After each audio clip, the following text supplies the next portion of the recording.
ሰላም ሰላም እንግዲህ ዛሬ ስለ ኤሌክትሪክ መኪኖች የተወሰነ መረጃ ወደ እናንተ ለማድረስ ነው የመጣነው። በኢትዮጵያ ስለ ኤሌክትሪክ መኪኖች ብዙ ይወራል። እንግዲህ ቢበላሹ የሚጠግናቸው ባለሙያ የለም የሚባለው ነገር አለ።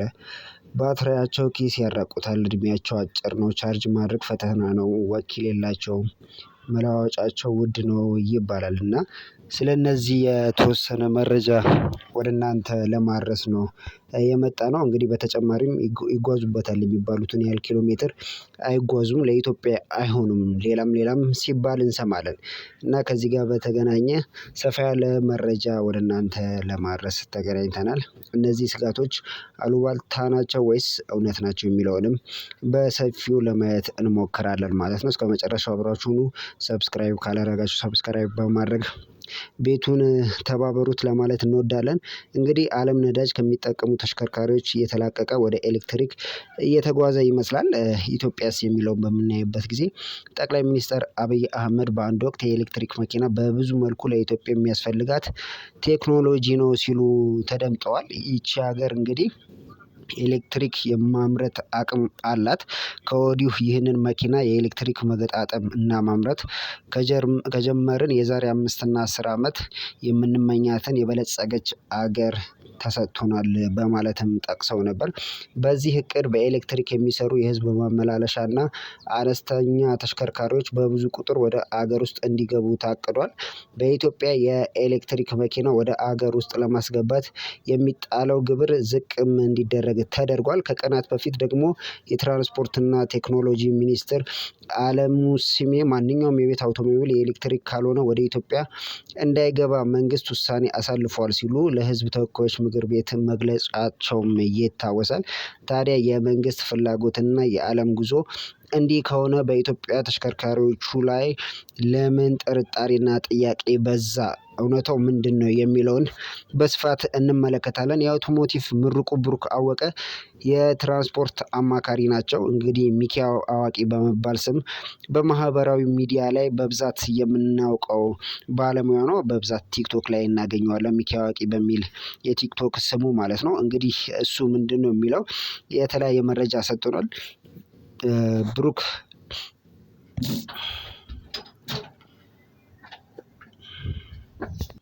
እንግዲህ ሚኪ እንደሚለው ከሆነ የኤሌክትሪክ ተሽከርካሪዎች ለነዳጅ የሚወጣን ወጪን በመቀነስ እንዲሁም ከባቢ አየርን ለመጠበቅ ጠቃሚ እንደሆኑ ያነሳል። እንደ ሀገር ለነዳጅ የሚወጣውን ወጪ ለመቀነስ እና የውጭ ምንዛሬን ለማዳን እንዲሁ በጣም ጠቃሚ እንደሆኑ እነዚህ የኤሌክትሪክ መኪኖች ያነሳል።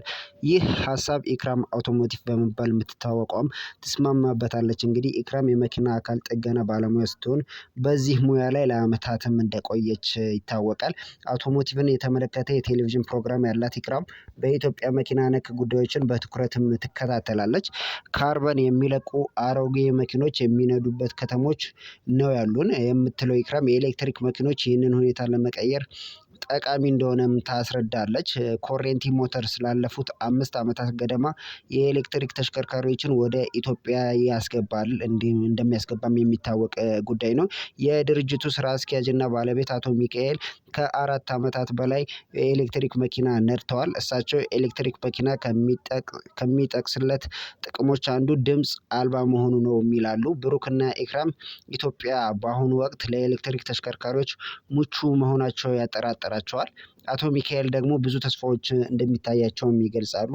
እንግዲህ ከነዚህም መካከል ጥገናና ባለሙያዎች ጋር በተገናኘ የኤሌክትሪክ መኪኖች የሚነሳባቸው ጉዳዮች ናቸው። እንግዲህ ከጥገና ጋር በተያያዘ ኢክራም እነዚህ ተሽከርካሪዎች በየጊዜው ሰርቪስ የሚደረጉበትና ችግር ሲያጋጥማቸው የሚጠገኑበት ማዕከላት አሉ ወይ የሚለው ያሳስባታል። እንግዲህ በቂ ባለሙያዎችስ አሉን ወይ የሚለው ጥያቄም በማስከተል ታነሳለች። መኪኖቹ በብዛት እየገቡ የመሆናቸውን ያህል ባለሙያዎች ላይ ምን ያህል ተሰርቷል? ቀጣይ የሚመረቁ የአውቶሞቲቭ ተማሪዎች የኤሌክትሪክ መኪና በተመለከተ እየተማሩ ነው የሚለውንም ጥያቄ ታነሳለች ኢክራም። ቀጥላም ራሳቸውን በራሳቸው ያስተማሩ ግን ግራ ያጋባቸው እውቀት ያልተረጋገጠ ባለሙያዎች በአሁኑ ወቅት ትንሽ መፍትሄ እየሰጡ ነው ስትል ተደምጣለች። ወደ ኢትዮጵያ የሚገቡ ተሽከርካሪዎች እነዚህ ባለሙያዎች ላይ የተመረኮዙ እንደሚሆኑም ተገምቷል። ብሩክ ወይም ደግሞ ሚኪ አዋቂ በመባል የሚታወቀው በማንበብ በራሳቸው ተነሳሽነት ስራ የጀመሩ ባለሙያዎች አሉ። እነሱም ቢሆን በቂ ናቸው የሚል እምነት የለኝም ሲል ተደምጧል። በተጨማሪም በኤሌክትሪክ መኪና ላይ ያተኮሩ በቂ የጥገና ማዕከላት አለመኖር ተጠቃሚዎች ላይ ስጋት ሊያጭር እንደሚችል ባለሙያዎች ያነሳሉ። አቶ ሚካኤልም በቂ የጥገና ማዕከላትና ባለሙያዎች የሉም በሚለው ሀሳብ ይስማማሉ። እንግዲህ መልካሙ ነገር ግን የእነዚህ ተሽከርካሪዎች ችግር መለየት ቀላል መሆን ነውም ሲሉ ተደምጠዋል። እንደሳቸው ገለጻ ከሆነ ችግሩን በቀላሉ በመለየት መቀየር ወይም መስተካከል ያለበትን ነገር የሚጠቁሙ ቴክኖሎጂዎች እንዳሉት ተሽከርካሪዎች ላይ ተገልጿል። ለአብነት ኢትዮጵያ ውስጥ ያሉ የኤሌክትሪክ መኪኖች ተገቢ ባልሆነ የኃይል ምንጭ ወይም ደግሞ ቻርጅ አሞላል ምክንያት ማገናኘታቸው ቻርጀር ፖርት ላይ ተደጋጋሚ ችግር እንደሚከሰት ግልጽ ነው። ቴክኖሎጂው ይህንን በፍጥነት እንደሚለይ አስረድተዋል። ይህ በመሆኑ በፍጥነት መፍትሄ ለመስጠት እንደሚያግዝ ጠቅሰዋል። በተጨማሪም በናፍጣና ቤንዚን እንደሚሰሩ መኪኖች ይዘት ፊልተሩ ወይም እና መሰል ነገሮች እንደማይጠቀሙ ገልጾ ይህም ለጥገና ቀላል ያደርጋቸዋል ሲሉም አስረድተዋል። ሌላው ከባትሪ ዋጋና የሚያገለግሉበት እድሜ ጋር የተነሳው ጉዳይ ነው። ወደ ሀገር ውስጥ ለሚገቡ የኤሌክትሪክ ተሽከርካሪዎች ግልጽ የሆነ የባትሪ መስፈርት አልተቀመጠም የሚለው ብሩክ ወይም ደግሞ ሚኪ አዋቂ ይህ መኪኖች ምን ያህል ያገለግላሉ የሚለው ጥያቄ ውስጥ የሚጥል ነው ካለ በኋላ አንድ ለምሳሌነት ያነሳው አገር ውስጥ የሚገጣጠሙ መኪኖች ስንገዛ እስከ 400 ኪሎ ሜትር ቻርጅ ሙሉ ሆኖ ማለት ነው ይሄዳሉ ተብሎ ነበር። አዲስ የገዛሁት ወደ 120 ኪሎ ሜትር ወርዶብኛል የሚሉ ቅሬታዎች እንዳለ ባለሙያዎች ሲናገሩ ሰማለሁ ይላል። እንግዲህ በኢትዮጵያ አብዛኞቹ ኤሌክትሪክ ተሽከርካሪዎች የሚጠቀሙት ሊቲየም ባትሪ ነው። ይህ ባትሪ በጊዜ ሂደት አቅሙ ያሽቆለቆላል ሲልም ተደምጧል። የሚሰጠው ዋስትና ደግሞ እስከ 10 ዓመት ድረስ ከ80 በመቶ ዝቅ አይልም የሚል ነው። አሁን መሬት ላይ ያለው ሲታይ ግን አመት ከ6 ወር ተጠቅመው ከ50% በታች የወረደባቸውም እንዳሉ ተመላክቷል። ከዚህ አንፃር የአስተማማኝነታቸው ጉዳይ ጥያቄ ውስጥ የሚገባ ነው ሲልም ይገለጻል። የኤሌክትሪክ ተሽከርካሪዎች ባትሪ እጅግ ውድ ነው የሚለው መረጃ እንዳላት ኢክራም ስትናገር ተደምጣለች። ባትሪው ከመኪና ዋጋ እኩል ነው ይባላል። ስለዚህም ተጠይቃ መልስ ሰጣለች። እንግዲህ እዚህ ጋር የአቶ ሚካኤል ሀሳብ ግን የተለየ ነው። እሳቸው በዓለም አቀፍ ደረጃ የኤሌክትሪክ ተሽከርካሪዎች ዋጋ እየቀነሰ ነው ይላሉ። ከ10 ዓመት በኋላ ደግሞ ከዚህም በበለጠ እየቀነሰ እንደሚሄድ ያምናሉ። እንግዲህ ምክንያታቸውን ሲገልጹ አሁን ላይ የሚመረቱት ባትሪዎች በአይነትና በብዛት ሰፋ ያሉ መሆናቸው ነው ሲሉም ተናግረዋል። በሌላ በኩል እሳቸው ይህንን ስራ ከጀመሩ በኋላ ባሉት አመታት አንድም ባትሪ አገልግሎት ያቆመ ወይም የተበላሸ ተሽከርካሪ ገጥሟቸው እንደማያውቅ ምስክርነታቸውን ሰጥተዋል። እንግዲህ ቻርጅ ማድረግ እና ተያያዥ ጉዳዮች ጋር ስንመለከት የኤሌክትሪክ ኃይል ፍሰት በአምፔር ይለካል። የኤሌክትሪክ ተሽከርካሪ ኃይል መሙያው ደግሞ በ8 በ16 እና በ32 አምፔር ይመረታሉ ሲሉም ተደምጠዋል። ብሩክ ወደ አገር ውስጥ የሚገቡ ተሽከርካሪዎች በፈጣን ቻርጅ ማድረጊያ ከ30 እስከ 40 ደቂቃ ሙሉ ኃይል ሊይዙ እንደሚችሉ ያነሳል። ችግሩ በአዲስ አበባ የፈጣን ኃይል መሙያዎች አለመኖሩ ነው ሲልም ተደምጧል። በዚህ ምክንያት ገዢዎች ቤት ውስጥ በሚዘረጋ ነጠላ ፌዝ ቻርጅ ለማድረግ ይገደዳሉ ሲልም ተደምጧል። ለምሳሌ 8 አምፔር ኃይል መሙያ ያለው ተሽከርካሪ ቤት ውስጥ በሚገኝ መደበኛ ኃይል በ7 ኪሎዋት ከ0 እስከ 100 ቻርጅ ለማድረስ ከ12 እስከ 40 ሰዓት ሊፈጅ እንደሚችልም ይጠቀሳል። በትልቁ ኃይል 32 አምፔር ብናሰላው ደግሞ እስከ 8 ሰዓት ሊያስፈልገው ይችላል ማለት ነው። ሆኖም በተመሳሳይ ሰዓት እንደ ምጣድ ያሉ የቤት ውስጥ ቁሶች ጥቅም ላይ ከዋሉ ቆጣሪ ሊመልስ ይችላልም ተብሏል። አቶ ሚካኤል በዚህ ችግር ይስማሙበታል።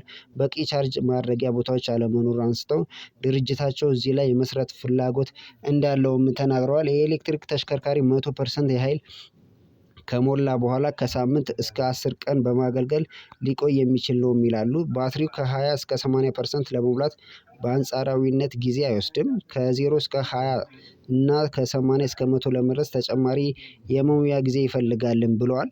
ባትሪው ከ0 ተነስቶ 100 ለማድረስ እስከ 12 ሰዓት ሲፈጅ ከ20 እስከ 80 ግን ከ7 እስከ 8 ሰዓት ይወስዳልም ብሏል። እንግዲህ ሌላው ወኪል አለመኖሩና የመለዋወጫ ችግር እንዲሁም ደግሞ የመለዋወጫዎቹ ዋጋ ውድ መሆኑ የሚጠቀስ ጉዳይ ነው። ኢክራም በአንድ ወቅት የሆነውን ስታስታውስ አንድ ሰው ኤሌክትሪክ መርሲዲስ ወደ ኦርቢስ በኢትዮጵያ መርሲዲስ ወኪል ለሰርቪስ ወስዶ ይህ መኪና በኢትዮጵያ ስታንዳርድ አልተመረተም፣ እኛ ይህንን የመጠገን ፍቃድ የለንም ብለው መመለሳቸውን ታስታውሳለች። በዚህም ሳቢያ የኤሌክትሪክ መኪኖች አሁን ላይ ባለው ሁኔታ ልክ እንደተለመዱት መኪና ሲበላሹ ቶሎ ሰርቪስ አግኝቶ የሚመለሱበት አይደሉምም ትላለች። ወኪሎች ሲኖሩ መኪናው ዋስትና እንዲኖረው እና ችግር ሲያጋጥመው በአምራቹ ኪሳራ እንዲጠገኑ እንደሚያደርግ የሚያነሳው ደግሞ ብሩክ ነው። ኢክራምም የወኪሎቹን ጉዳይ በቀላሉ የሚታይ አይደለም ትላለች። በቅርቡ ያጋጠማትን ሌላ ጉዳይ ስታነሳ ቮልክስቫገን ID6 መኪና ቁልፍ ጠፍቶ ለብዙ ችግር መዳረጉንም ታነሳለች። ቁልፉን ለማግኘት የተሰቃየ ጉዳዩን ወደ መኪና አምራች ሄዶ ቁልፍ እንዲያትም ሲጠየቅ የመጀመሪያ ግዢው ካልመጣ እንደማይሰጥ ማሳወቁንም ትናገራለች። ነጋዴ ከነጋዴ ተቀባብሎ ነው መኪናው ኢትዮጵያ ውስጥ ባለቤቱ ጋር የደረሰው የሚል ነገርም አለ። ይህ ነገር ሳይመቻች ኤሌክትሪክ መኪና ብንል እንደ ተጠቃሚ ችግር ይገጥማሉ ካለች በኋላ ቁልፉ በደላሎች በመቶ ሺዎች እንደተጠየቀበትም ገልጻለች። እስከ ስፖኪዮ ያሉ መለዋወጫዎችም በመቶ ሺዎች እንደሚጠየቅባቸው አስረድታለች። በኢትዮጵያ ተደጋጋሚ ለመለዋወጫ ፍላጎት እየዳረገ ያለው ስርቆት ነው የሚሉት አቶ ሚካኤል ዋጋቸው እጅግ የተጋነነ ነው በመባሉ አይስማሙም ሲል ተደምጧል። ለዚህ መፍትሄ ይሆናል የሚሉት ደግሞ የሚኖሩትን ፍላጎት እየተከተለ አቅርቦት ሲጨምር ዋጋቸው ከሌሎች መኪኖች መለዋወጫ ጋር ሊቀራረብ ይችላል ብለውም ያምናሉ። ሆኖም አንዳንድ የመኪና ንግድ ውስጥ ያሉ ደላሎች በሚፈጥሩት ወሬ ገበያው እንዲታወክ አንስተዋል። እንግዲህ ከመደበኛው መኪና የተለየ ጎማ ለማይጠቀሙ የኤሌክትሪክ ተሽከርካሪ ጎማ እስከ 80 ሺህ ብር እንደተሸጠ ያስታውሳሉ።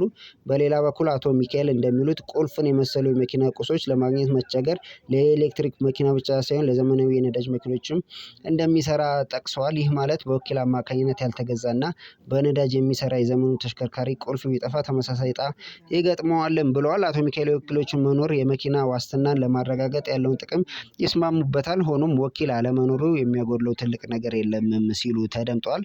እሳቸው በኢትዮጵያ የሚያጋጥሙ አብዛኛው ችግር ከቻርጅ ጋር የተያያዘ ያልተገባ አጠቃቀም እንደሆነ ነው የሚያነሱት። በዚህም ሳቢያ ኢትዮጵያ ውስጥ ወኪል ቢኖር እንኳን ለዚህ ችግር ዋስትና ሊሰጥ አይችልም ይላሉ። ስለዚህ ወኪል ካለመጣቸው መኪኖቹ ወደ ኢትዮጵያ መምጣት የለባቸውም ወደሚል ድምዳሜ መሄድ የለብንም ብለዋል አቶ ሚካኤል። ተሽከርካሪዎቹ በወኪል አማካኝነት ሲመጡ ቁጥጥሩ ሊጠብቅ ስለሚችል የምርት እጥረት በመፍጠር ዋጋቸው እጅግ ሊያሻቅበው እንደሚችልም ይጠቅሳሉ። ሌላው ከዚህ ጋር በተያያዘ የሚጠቀሰው በሚጓዙበት ኪሎ ሜትር ላይ ያለ ልዩነት ነው። እንግዲህ ከኤሌክትሪክ ተሽከርካሪዎች ጋር በተያያዘ ደጋግሞ የሚነሳው ጥያቄ 100% ቻርጅ ተደርገው ምን ያህል ይጓዛሉ የሚለው ነው። አምራቹ ወይም ሻጩ ይህንን ያህል ይላል። ብሩክ ይህንን ቁጥር አምነን በአንድ ጉዞ በ100 ኪሎ ሜትሮች እንጓዝ ብንል ጉድ እንሆናለን ሲል ይጠቅሳል። መኪኖቹ 500 ወይም 600 ኪሎ ሜትር በፉል ቻርጅ ይጓዛሉ ይባላል እንጂ በአንድ ጉዞ ያለማቋረጥ እንደ ልብ ከተነዱ ከ300 ኪሎ ሜትር በላይ መሻገር እንደሚሳናቸው ገልጿል። የኤሌክትሪክ ተሽከርካሪዎቹ የኃይል መስጫ ፔዳላቸው ሳይረገጥ የሚቆይ ከሆነ ራሳቸውን በራሳቸው የኃይል የሚሞሉበት ስርዓትም አላቸው ሲል ተደምጧል። እንደ ልብ ሲነዱ ግን ሙሉ በሙሉ ያላቸውን ኃይል ያሟጥጣሉ ሲልም ተደምጧል። በተጨማሪም ፍጥነት በሰዓት ከ80 ኪሎ ሜትር በታች ማድረግ እንዲሁም የአየር መቆጣጠሪያ ኤሲ ማጥፋት የግድ ይሆናል ሲል ተደምጧል። ያ ካልሆነ ተሽከርካሪዎቹ ከተነገረላቸው ርቀት እጅግ ቀድሞ ኃይል እንደሚጨርሱም ተናግረዋል። በተቃራኒው የነዳጅ መኪኖች ከከተማ ውጭ ሲነዱ የሚጠቀሙት ነዳጅ ይቀንሳልም ሲል ተደምጧል።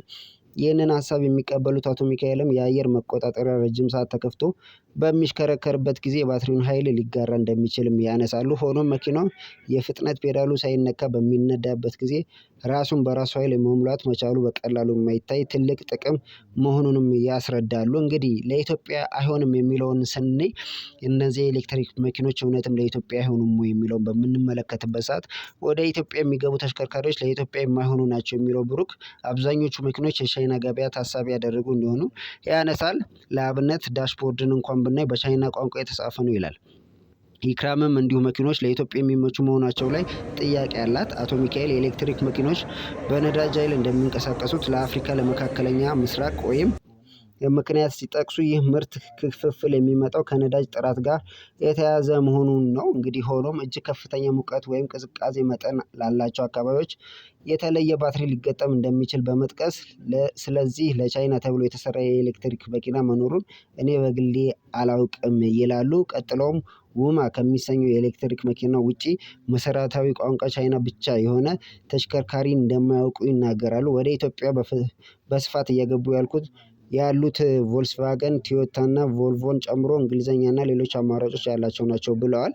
ሁሉም ባለሙያዎች በኢትዮጵያ ለኤሌክትሪክ መኪና የተሰጠውን ትኩረት ተገቢነት ቢያስማማቸውም ለእነዚህ ተሽከርካሪዎች የሚያስፈልጉት ግብዓቶች አቅርቦትን መሟላት እንደሚያስፈልግ ይጠቅሳሉ። ቻርጅ ማድረጊያ ጣቢያዎች ጨምሮ በቂ መሰረተ ልማቶች መዘርጋት፣ ወደ ሀገር ውስጥ የሚገቡትን አሰራር ቀላል ማድረግ፣ የተጠና ፍርሃትና ጥርጣሬ የማይፈጥሩ ውሳኔዎች ማሳለፍ በዋናነት አስፈላጊ ናቸው ሲሉም ተደምጧል።